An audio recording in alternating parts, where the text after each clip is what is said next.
오늘은 다시 써주십니다 제목을 가지고 우리가 함께 은혜를 나누도록 하겠습니다. 저는 일본을 한 번밖에 가보지 못했습니다. 간 곳이 어디냐면 후쿠오카라고 하는 곳입니다. 그곳에서 나가사키라고 하는 도시, 또 그 지역을 제가 성지순례 탐방을 스스로 한 적이 있습니다. 가서 큰 감동을 받았습니다. 그때 갔던 그 일정 내내 며칠 되지 않았지만 그 기간 동안을 제가 참 많이 생각하고 묵상하고 흥분해서, 그래서 그 지역을 제가 그렇게 돌아봤던 기억이 있습니다. 그 중에서 정말 크게 감동적이고 제 기억에 오랫동안 남는 그런 곳은 어디였냐면 엔도 슈샤쿠라고 하는 소설가였었는데, 그분의 모든 작품들을 전시해 놓은 그런 기념관이었습니다. 그곳에서 저는 침묵이라고 하는, 사일런스라고 하는 소설을 소개받게 되었는데, 이전에도 알고 있었고 또 우리나라에도 또 미국에도 유럽에도 영화로 여러 버전으로 그 침묵이라는 소설이 그렇게 소개된 적이 있었는데, 그 내용을 제가 다시 한번 조명해 보면서 큰 감동을 받은 기억이 있습니다. 엔도 슈샤쿠의 침묵이라고 하는 소설은 내용이 대부분 보면 그렇습니다. 17세기 초반에 로마 교황청이 일본 선교를 위해서 신부님 한 분을 파송을 했습니다. 페레이라라고 하는 신부님이었습니다. 그 신부님이 일본에 가셔서 그래서 선교 사역을 은혜 가운데 잘 하고 있었습니다. 그런데 국제교역하는 유럽의 상인들로부터 일본에서 수고하고 계신 페레이라 신부님에 대한 소식을 로마 교황청이 듣게 되었는데, 어떤 소식이었냐면 페레이라 신부가 일본에서 선교를 하다가 그가 배교를 했다, 하나님을 모욕하고 그리고 믿음에서 파선했다. 엄청 놀랐죠. 그 소식을 접한 로마 교황청이 발칵 뒤집혔습니다. 분노했습니다. 그래서 회의를 했습니다. 그런데 그 회의를 하는 가운데 그 페레이라 신부의 제자였던 로드리고라고 하는 신부가 너무너무 화가 났습니다. 그래서 정말로 내 스승이었던 페레이라 신부가 배교를 했는가? 내가 그 사실을 내 눈으로 확인하지 않고는 도대체 그것을 믿을 수가 없다. 그래서 이 로드리고 신부는 배를 타고 페레이라 신부의 배교 현장을 확인하기 위해서 출발을 합니다. 여러 사람들이 같이 갔습니다. 그곳을 안내하던 사람은 기치시로라고 하는 젊은 사람이었습니다. 일본 사람이었습니다.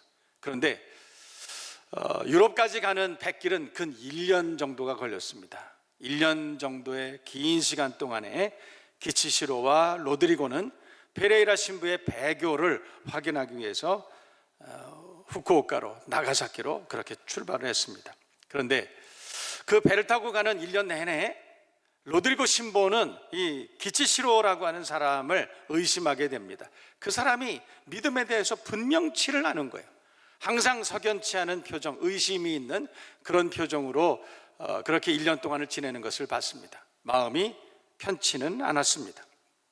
아니나 다를까 로드리고가 그 일행이 일본에 도착을 했을 때 얼마 되지 않아서 이 기치시로는 자기가 함께 모시고 왔던 로드리고 신부를 일본 당국의 사무라이들에게 밀고를 하게 됩니다. 왜냐하면 그때 당시에는 신부를 밀고를 하면 300냥, 그러니까 지금으로 따지면 엄청난 돈의 포상을 받을 수가 있었기 때문에 결국은 기치시로는 로드리고를 밀고를 하게 됩니다. 그런데 그때 이 로드리고가 일본에 도착했던 그때 당시는 도요토미 히데요시 이후에 사무라이 전국이었습니다. 외세의 침입을 염려한 그런 정책들이 굉장히 많이 있었습니다. 특별히 기독교를 핍박하던 그런 시대였습니다. 그때 당시만 해도 신부님들이 많이 들어오셔서 그래서 일본 전역에 예수를 믿는 사람들이 점점점 많아지기 시작했던 그런 때였습니다. 거기에 위기를 느끼고 사무라이 전국의 이 막부들은 예수 믿는 사람들을 찾아가서 배교를 종용하고 그리고 그들을 고문하고 처형하는 그런 시대였습니다. 예수를 계속 믿겠느냐? 고문하는 모습들이 영화로 많이 재현이 됐습니다. 오물통에 머리를 거꾸로 쳐박고 그리고 배교를 종용했습니다. 자녀들을 부모들이 보는 앞에서 처형합니다. 참수를 시킵니다. 목을 칩니다. 그렇게 너희가 배교하지 않으면 자녀들을 전부 몰살하겠다. 질식사를 시키기도 하고 생매장을 하기도 했습니다. 뜨거운 물을 아주 뜨겁지 않게, 너무나 고통스럽게, 그래서 하루 종일 뜨거운 물을 여기저기 몸에 부으면서 배교를 종용하기도 했습니다. 그 만행을, 저는 그 현장들을 보면서 정말 끔찍했던 지난 일본의 역사들을 제가 확인하게 되었었습니다. 기독교 핍박시대, 로드리고가 일본에 도착했을 때 마찬가지로 그런 일들은 곳곳에서 자행되고 있었습니다. 가장 치욕적인 그런 배교 종용의 현장은 예수 십자가, 예수 성화 동판을 바닥에 깔고, 그리고 흙 묻은 더러운 발로 그 동판을 밟고 지나가라. 그래서 배교를 종용하는 그런 현장도 있었습니다. 뿐만 아니라 예수 십자가 그것을 보고 침을 뱉으라. 그리고 예수는 창녀다. 그렇게 큰 소리로 모든 사람들이 보는 앞에서 외치라. 그러면 살려줄 것이다. 안 그러면 전부 다 참수를 당할 수밖에 없는 그런 상황이었던 것입니다. 그때 당시에 어떤 분들은 한 20만 명 정도가 예수 믿는 사람들이 처형을 당했다, 그렇게 말합니다. 실제로 제가 후쿠오카 나가사키에 갔을 때 26명의 위령비 같은 그런 것이 있었습니다. 그 가운데는 어린아이들도 있었습니다. 어린아이 중에 한 어린아이는 정말 작은 아이였는데 처형을 하겠다. 배교하지 않은 사람들은 전부 다 모든 마을 사람들이 보는 앞에서 처형하겠다. 그리고 십자가를 곳곳에다 박아놨습니다. 그랬더니 그 아이가 그 십자가를 향해서 달려가고, 그리고 그 십자가를 꼭 껴안으면서 입을 맞추었다. 그런 이야기도 전해 들었습니다. 그 옆에 있는 아이가 처형당하는 것이 너무너무나 두려워서, 사람들이 창을 들고 피를 흘리고 서 있는 그 모습이 너무 두려워서 울고 있으니까 그 십자가를 향해서 달려가서 입을 맞추었던 그 아이가 자기보다 나이가 조금 몇 살 더 많은 그 소년에게 찾아가서 다가가서 손을 붙잡고 웃으면서 그 아이를 꼭 껴안아주면서 조금만 참아, 조금만 참아, 조금만 참으면 우리는 천국에서 만나볼 수 있을 거야. 그렇게 했다는 그런 이야기도 제가 들은 적이 있습니다. 정말 참혹한 그런 현장이었던 것 같습니다. 그곳에 많은 사진을 봤습니다. 실제로 있었던 수많은 사진들을 제가 직접 봤습니다. 참수를 당했던 그 모습도 봤습니다. 예수를 믿는다고 해서 목을 따서, 그래서 많은 사람들이 볼 수 있도록 그 높은 곳에 전시를 해놓은 그 사진도 제가 봤습니다. 배교하지 않으면 죽는 것입니다. 예수를 믿는다고 하면 죽는 것입니다. 그럼에도 불구하고 20만 명이나 되는 사람들이 나는 예수 믿는 것을 포기할 수 없다. 나는 예수 믿는 것을 포기할 수 없다. 나는 예수 십자가에 침을 뱉을 수가 없다. 그 예수의 성화를 나는 밟고 갈 수 없다. 내 더러운 발로는 난 도저히 이것을 밟고 갈 수 없다. 여러분, 그냥 밟으면 되잖아요. 그냥 밟으면 되는 거 아닙니까? 그러면 살 수 있잖아요. 좀 밟고, 그리고 내 마음속에는 예수 믿는 믿음만 간직하면 되는 것 아닙니까? 로드리고를 따라갔던 기치시로라고 하는 그 사람이 있습니다. 배교했죠. 당연히 로드리고는 기치시로의 배교를 보면서 분노합니다. 네가 어떻게 그럴 수 있어? 1년 동안 배를 타고 일본까지 오면서 날마다 예배를 드리고 날마다 성경 공부를 하고 수십 년 동안을 우리는 그렇게 살았잖아요. 어린 시절부터 지금까지 모태신앙으로 한 번도 예배를 빼놓지 않고 교회에서 청년부장 회장도 하고 성가대도 하고 교사도 하고 구역장도 하고 집사도 되고 장로도 되고 우리 평생을 그렇게 살았잖아요. 1년 내내 로드리고는 기치시로와 함께 날마다 기도하고 날마다 성경 배우고 그랬는데 그냥 버리는 거예요. 배교. 그리고 자기를 팔아먹었습니다. 은삼십냥 가룟유다처럼 300냥 받고 자기의 스승 로드리고를 팔아먹었어요. 기치시로의 배교. 그럴 줄 알았다. 네, 그럴 줄 알았다. 로드리고는 분노하면서 비난했습니다. 그런데 그 이후에 로드리고 자신도 사실은 배교를 합니다. 왜냐하면 일본의 막부는 로드리고를 체포했습니다. 그리고 많은 사람들을, 예수 믿는 많은 사람들을 그 앞에 놓고 처형하기 시작합니다. 네가 만일 배교한다고 하면 저 사람들을 살려줄 것이다. 로드리고, 네가 만약 배교하지 않으면, 십자가에 침을 뱉지 않으면 저 사람들은 너 때문에 다 죽게 될 것이다. 로드리고는 참지 못합니다. 결국은 십자가에 침을 뱉습니다. 그리고 더러운 발로 예수 성화를 밟고 지나갑니다. 그리고 배교 서양문을 쓰게 됩니다. 일본의 사무라이 막부는 그 모습을 보고 회심의 미소를 짓습니다. 그리고 남편을 잃어버린 일본 여자와 그 아이들과 함께 로드리고 신부를 결혼을 시킵니다. 그리고 일본 이름을 지어주었습니다. 로드리고는 평생을 일본인으로 살다가 그리고 인생을 마감하게 됩니다. 침묵이라고 하는 소설의 줄거리입니다. 그런데 반전이 있습니다. 로드리고가 수명을 다하고 죽었습니다.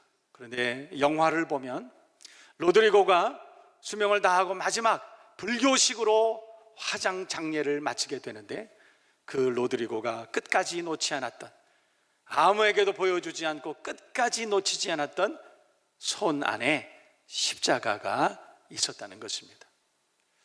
일본 사람들은 그리스도인을 기리스탄이라고 그렇게 말합니다. 기리스탄. 침묵이라고 하는 소설의 부록이 있습니다. 그 부록에는 기리스탄이 살고 있던 그 마을의 관리인이었던 분이 일기를 썼는데, 그 일기에는 이런 내용이 있었습니다. 배교 서양문을 썼던 로드리고는 이후에 배교 서양문을 다시 써야만 했었다.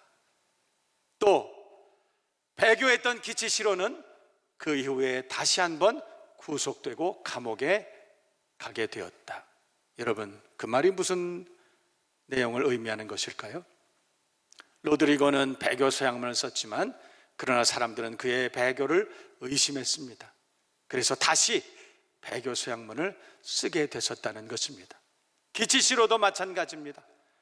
그는 자기의 스승을 밀고 한 사람이고, 기치시로는 믿음을 버린 것 같았지만 그가 다시 감옥에 갔다는 것은 그가 정말로 배교를 했는가, 그것을 의심받았기 때문에 그는 감옥에 갔었던 것입니다.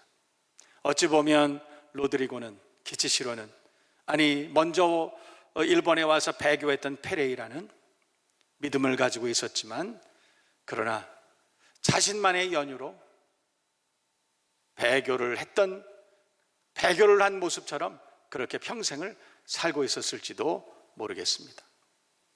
엔도 슈샤쿠의 침묵이라는 소설을 읽으면서 각자의 해석이 다 다릅니다. 각자의 느끼는 감동도 다 다를 수가 있습니다. 여러분, 저는 이 소설을 함께 보면서, 그리고 그 후쿠오카의 나가사키의 그 현장들을 돌아보면서 참 많은 생각을 했습니다. 배교는 무엇일까?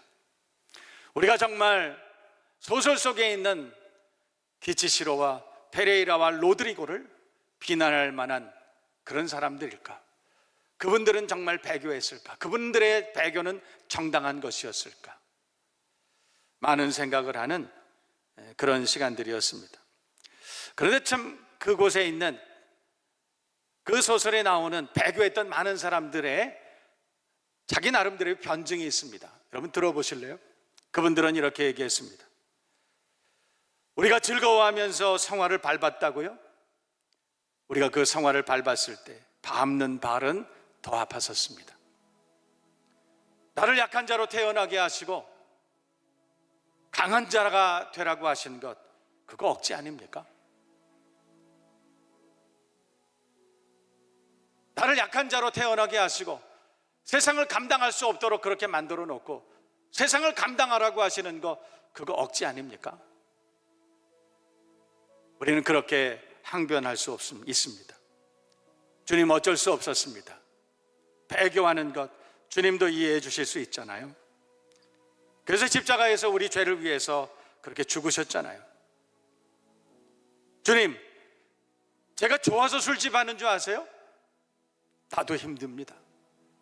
주님, 제가 좋아서 주일 성수를 범하는 줄 아세요? 저도 어쩔 수 없었습니다. 여러분, 우리가 살다 보면 실수할 때 있습니다. 넘어질 때가 있습니다. 믿음에서 파선할 때도 있습니다. 자기 믿음에 실망해서 우울해질 때도 있습니다. 우리가 우리의 신앙을 지키지 못해서 범죄할 때도 있습니다. 10년, 20년, 50년 이제까지 신앙을 잘 지켜왔는데 어느 순간 유혹으로 범죄하고 타락하고 낙심할 때가 있습니다. 그래서 실망하죠. 이제 끝이다. 이제 하나님 나를 버리실 것이다. 나를 떠나실 것이다. 그런 절망을 우리는 경험할 때가 있습니다. 그러나 여러분 기억하세요. 하나님 우리의 연약함을 다 알고 계시는 분, 우리의 부족함과 우리의 불순종을 다 알고 계시는 분, 그 하나님 우리를 절대로 버리지 아니하시고 떠나지 않고 여전히 우리를 사랑해 주시고 피할 길을 내주시고 능히 감당하게 하시는 좋으신 하나님이신 줄로 믿습니다. 넘어지더라도 실족하더라도 우리가 범죄하더라도 실망하지 않고 끝까지 주님을 기대하고 다시 일어설 수 있는 저와 여러분 모두가 되실 수 있기를 주님의 이름으로 축복합니다. 22절부터 24절까지의 말씀은 이렇게 말합니다. 너희는 유혹의 욕심을 따라 썩어져가는 구습 따르는 옛사람을 벗어버리고 오직 심령이 새롭게 돼서 하나님을 따라 의와 진리 거룩함으로 지으심을 받은 새 사람을 입으라. 그렇게 말씀합니다. 벗어버려야 될 것이 있고 입어야 될 것이 있다. 그렇게 말씀하고 있습니다. 먼저 22절 말씀을 보면 너희 유혹의 욕심을 따라 썩어져가는 구습을 따르는 옛사람을 벗어버리라. 특별히 18절 말씀에는 저희 총명이 어두워지고 저희 가운데 있는 무지함과 저희 마음의 굳어짐으로 말미암아 하나님의 생명에서 떠나 있다. 그러므로 우리가 벗어버려야 될 게 뭐냐? 첫 번째는 무지함에서 좀 우리가 벗어났으면 좋겠다. 여러분, 무지함이라고 하는 것은 뭘까요? 그래서 하나님을 알지 못하는 무지를 말하는 것입니다. 우리가 무지함을 벗어버릴 수만 있다면, 하나님을 아는 지식 안에서 우리가 살아갈 수만 있다면 배교하는 삶에서부터 우리는 어느 정도 안전하지 않을까? 그런 생각을 해보았습니다. 모파상에 목걸이라고 하는 단편소설이 있습니다. 그 내용이 어떤 내용인가 하면 어떤 여자가 있었는데 가난했습니다. 그런데 어느 날 남편이 아주 멋진 무도회에 초청장을 가지고 온 것입니다.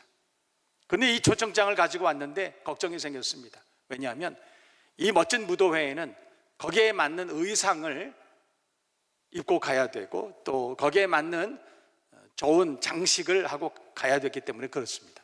그런데 이 마틸드라고 하는 여자는 너무 가난했던 것입니다. 남편은 그 사실을 알고 자기가 있던 모든 돈을 다 모아서 그래서 드레스를 하나 사주었습니다. 근데 문제는 장식이 없는 거예요. 마틸드는 자기 친구 중에 가장 부자 친구를 찾아갔습니다. 그래서 사정을 얘기하니까 정말로 비싼 진주 귀걸이를 하나를 빌려주었습니다. 그래서 진주 귀걸이를 그렇게 하고 무도회에 나갔습니다. 그날의 주인공은 이 마틸드였습니다. 그런데 이 무도회를 다 마치고 집에 돌아와서 옷을 다 정리하는 그때 깨달았습니다. 진주 목걸이가 없어진 거예요. 큰일 났습니다. 이 진주 목걸이는 자기 부자 친구가 정말로 소중하게 여겼던 그런 목걸이였습니다. 잃어버린 거예요. 큰일 났습니다. 이 목걸이를 돌려줘야 되는데 찾을 방법이 없습니다. 그래서 빚을 내고 또 빚을 내고, 그래서 가진 수단을 다 동원해서 돈을 모아서 이 진주 목걸이를 똑같은 것을 사서 친구가 알지 못하게 그냥 돌려주었습니다. 그리고 그 진 빚을 갚기 위해서 10년을 넘게 고생을 했습니다. 얼마나 많이 고생을 했는지 그 삶은 10년 동안 피폐했습니다. 10년쯤 지난 어느 날 그 진주 목걸이를 빌려주었던 친구를 만나게 됐습니다. 이제 자기의 형편도 좀 나아졌길래 친구를 만나서 그때 10년 전의 이야기를 들려주었습니다. 사실은 네 진주 목걸이 내가 가지고 무도회에 간 날 그거 잃어버렸어. 그래서 그 진주 목걸이를 너에게 돌려주기 위해서 내가 이러이러한 수고를 하면서 10년을 살았단다. 그랬더니 그 친구가 깜짝 놀라는 거예요. 그때 나를 찾아오지 그랬어. 사실은 그 진주 목걸이 너한테 빌려줬던 거 그거 가짜 목걸이였어. 몰랐던 거죠.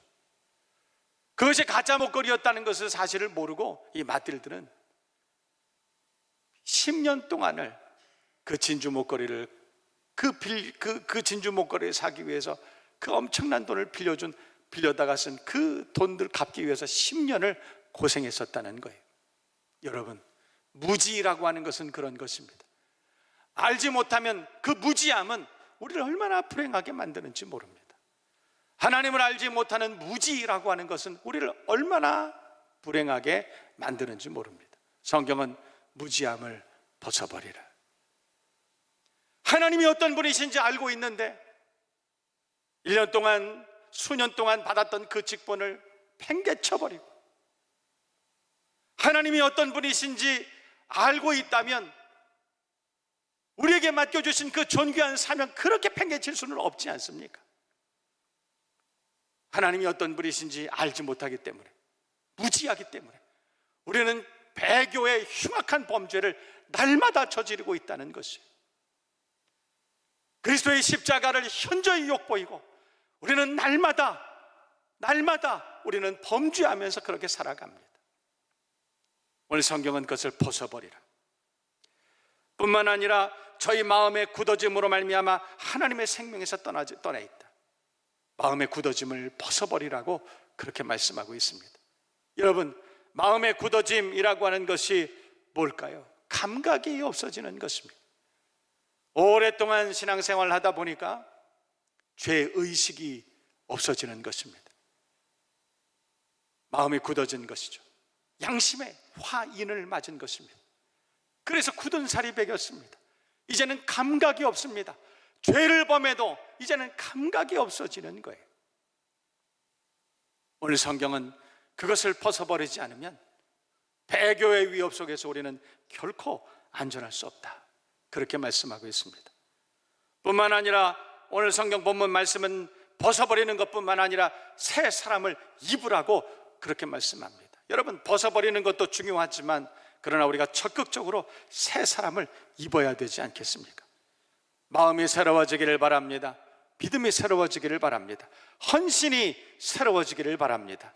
그래서 세상의 유혹으로부터 우리 자신을 잘 보호하고 믿음으로 승리하며 살아가는 저와 여러분 모두가 되실 수 있기를 주님의 이름으로 축복합니다.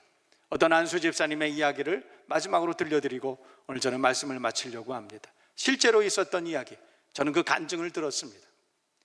어떤 안수 집사님이 계셨습니다. 작은 교회였습니다. 그래서 충성했습니다. 목사님을 잘 섬겼습니다. 교회 성도들을 잘 섬겼습니다. 그러다 보니까 재정까지 맡게 됐습니다. 재정을 맡아서 수고했습니다. 그런데 가만히 재정부에서 일을 하다 보니까 도대체 교회가 이 재정을 집행하는 일에 불합리한 것들이 너무 많아. 자기 생각에 맞지 않는 것이 너무나 많은 거예요. 도대체 이게 왜 이러냐 이게. 그래서 목사님에게 가서 따졌습니다. 성도들에게 큰 소리로 외치기도 했습니다. 그러나 아무도 자기의 말을 들어주지 않습니다. 화가 났습니다. 그래서 욕을 하고 교회를 떠났습니다. 그리고 신앙생활을 포기했습니다. 예수 믿지 않는 사람들과 어울려서 부어라 마셔라 세상과 버타여 즐겁게 살았습니다. 세월이 많이 흘렀습니다. 10년쯤 지났습니다. 직장 동료들과 함께 연초가 돼서 토종 비결을 보러 점집을 찾아갔다고 합니다. 무당이 점을 쳤습니다. 그런데 점을 치다 말고 무당이 여러 사람들이 함께 앉아 있는데 이 중에 예수 믿는 사람이 있다. 그 사람 때문에 점괘가 안 나온다. 제발 죄송하지만 이 중에 예수 믿는 사람이 있으면 이 자리에서 나가달라. 그 무당이 그러더라는 거예요. 문득 자기 자신을 발견했습니다. 그리고 슬그머니 그 점집을 나갔습니다. 마당에 큰 나무가 하나 있었다고 그럽니다. 그 나무를 꼭 끌어안고 울었습니다. 주님, 나는 10년 동안 주님을 잊고 살았지만 주님은 나를 잊지 않고 계시군요. 여러분, 우리는 인생을 살아가면서 신앙생활 열심히 한다고 하지만 그러나 하나님의 마음을 기쁘시게 하지 못하고 범죄하고 배교하는 그런 죄악을 범할 때가 있습니다. 그러나 여러분 기억하세요. 그럼에도 불구하고 우리 하나님은 절대로 우리를 잊지 않으시고 절대로 우리를 포기하지 않으시고 끝까지 다시 써주시기를 원하시는 분인 줄로 믿습니다. 힘내세요. 우리는 넘어지나 아주 엎드러지지 않는 것은 주께서 손으로 붙들어 주심이라. 우리를 붙들어 주실 것입니다. 다시 일어나십시다. 다시 달려갈 수 있는 믿음의 사람들이 다 되시기를 주님의 이름으로 축원합니다. 축복합니다.